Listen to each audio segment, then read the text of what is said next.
राधे राधे दोस्तों। आज की कहानी एक प्रेरणादायक कहानी है और इस कहानी से हमको कुछ सीखने को ही मिलेगा, इसलिए इस कहानी को पूरा देखिए और सुनते रहिए मेरे साथ विशाल प्रजापति चैनल में। और सभी का स्वागत है मेरे चैनल में। चलो बिना किए देरी किए हुए हम इस कहानी को शुरुआत करते हैं। एक दिन कुमार को मिट्टी खोदते हुए एक हीरा मिला। वह उसे चमकीला पत्थर समझ रहा था। अपने गधे की शोभा बढ़ाने के लिए उसने अपने गधे के गले में डाल दिया। फिर एक दिन एक बनिए की नज़र उस चमकीले पत्थर पर पड़ी। उसने कुमार से उसका दाम पूछा। कुमार ने कहा 3 रुपये। बनिए ने वो तुरंत हीरा का टुकड़ा खरीद लिया। बनिए ने अपनी तराजू की शोभा बढ़ाने के लिए उस हीरे के टुकड़े को अपनी डंडी से बांध दिया।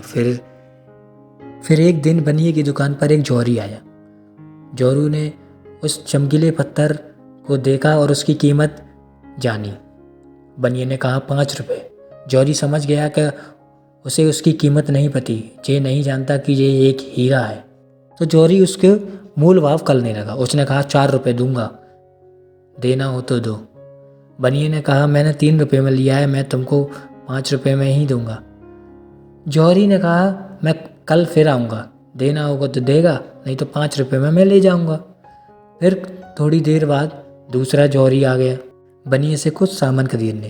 तभी उसकी अचानक नज़र उस हीरे के टुकड़े पर पड़ गई। उसने पूछा कि इस हीरे की कीमत क्या है, इस चमकीले पत्थर की कीमत क्या है। उसने कहा 5 रुपये।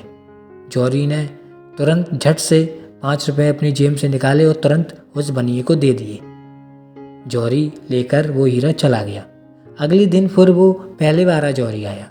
उसने 5 रुपये दिए और उससे कहा लाओ वो चमकीला पत्थर मुझे दे दो। फिर बनिए ने कहा वो तो कल एक आदमी लेकर चला गया। यह सुनकर पहले बार जौहरी को अपने मन में सन्नाटा छा गया। अपना गम कम करने के लिए बनिए से बोला अरे मूर्ख, वह साधारण पत्थर नहीं था, 1 लाख रुपए कीमत का हीरा था। बनिया बोला मुझसे बड़ा मूर्ख तो तुम हो। मेरी दृष्टि में वो साधारण पत्थर था जिसकी कीमत मैंने 3 रुपये लगाई थी, पर तुम जानते हुए भी 1 लाख की कीमत का वह पत्थर 5 रुपये में भी खरीद ना सके। दोस्तों हमारे साथ भी अक्सर ऐसा ही होता है।